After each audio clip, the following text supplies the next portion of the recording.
নতুন করে দাফনের জন্য সিলেটে নেওয়া হয়েছে বিএনপি চেয়ারপারসন ও সাবেক প্রধানমন্ত্রী খালেদা জিয়ার রাজনৈতিক সচিব হারিস চৌধুরীর মরদেহ। এ নিয়ে আরো জানাতে সিলেট থেকে যোগ দিচ্ছেন সহকর্মী মঞ্জুর আহমেদ। মঞ্জুর আহমেদ, হারিস চৌধুরীর নামাজে জানাজা অনুষ্ঠিত হয়েছে কিনা আর কখন দাফন করা হতে পারে হারিস চৌধুরীর দেহাবশেষ?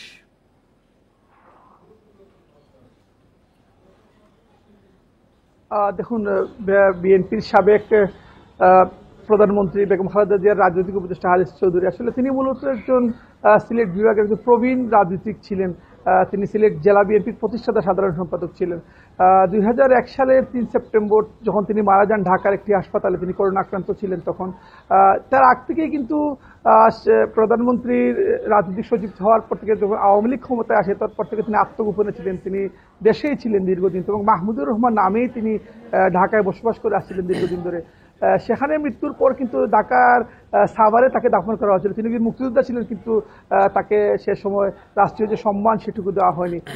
এরপর থেকে দীর্ঘদিন ধরে তার মেয়ে সামিরা চৌধুরী আইনি লড়াই প্রক্রিয়া চালিয়ে যাচ্ছে যে তার বাবার পরিচয়টুকু নিশ্চিত হওয়া এবং তাকে তার শেষ ইচ্ছা অনুযায়ী সিলেটে নিয়ে আসা।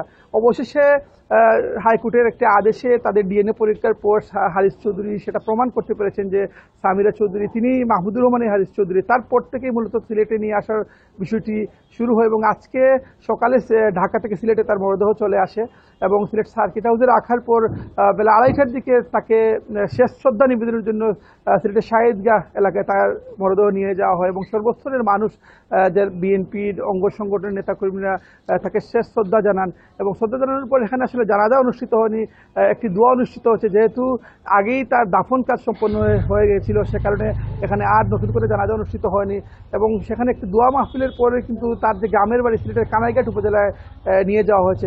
আমরা যতটুকু জানতে পেরেছি যে হয়তো 4:45 অথবা 5টা নাগাদ সেখানে তার মরদেহটি পৌঁছাবে এবং পৌঁছার পরপরই তারই প্রতিষ্ঠিত, তার বাবার নামে একটি প্রতিষ্ঠিত এতিমখানা রয়েছে, এতিমখানার প্রাঙ্গণে তাকে সমাহিত করা হবে। সেই প্রস্তুতিও কিন্তু নিয়ে রাখা হয়েছে এবং যেহেতু তিনি মুক্তিযোদ্ধা সেখানে রাষ্ট্রীয় যে সম্মান যতটুকু দরকার ততটুকু রাষ্ট্রীয় সম্মানের সহিতই তাকে দাফন করা হবে।